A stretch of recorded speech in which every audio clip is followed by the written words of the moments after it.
Esther 8.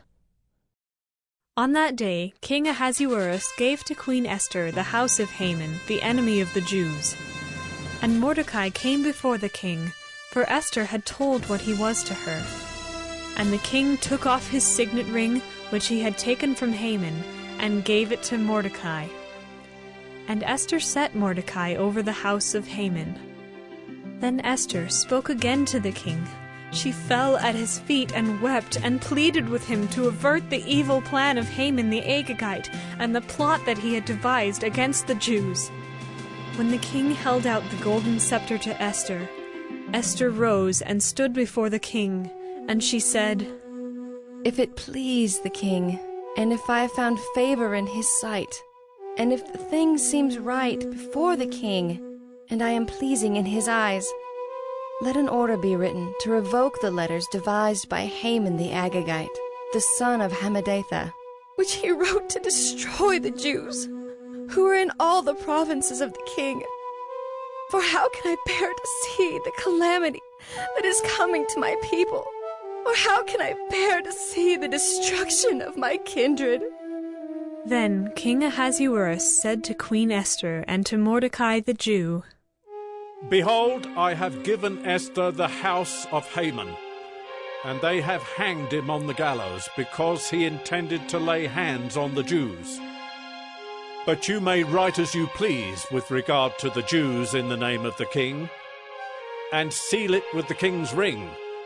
For an edict written in the name of the king and sealed with the king's ring cannot be revoked." The king's scribes were summoned at that time, in the 3rd month, which is the month of Sivan, on the 23rd day.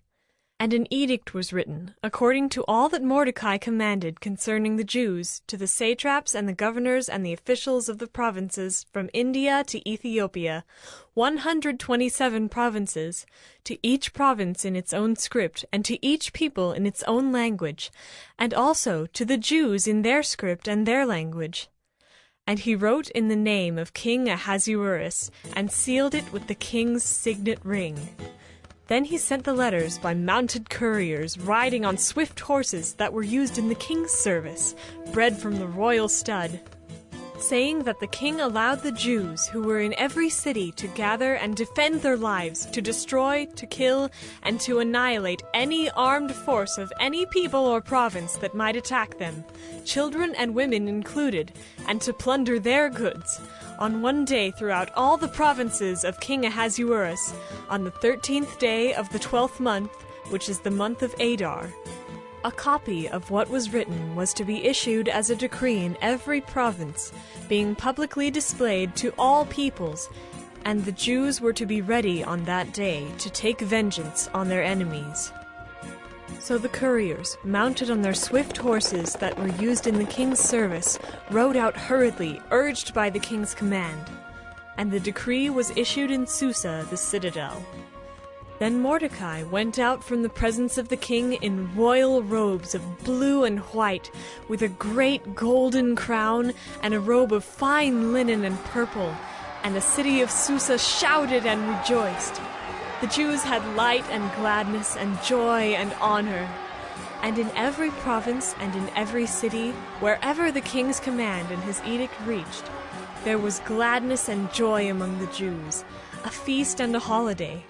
And many from the peoples of the country declared themselves Jews, for fear of the Jews had fallen on them.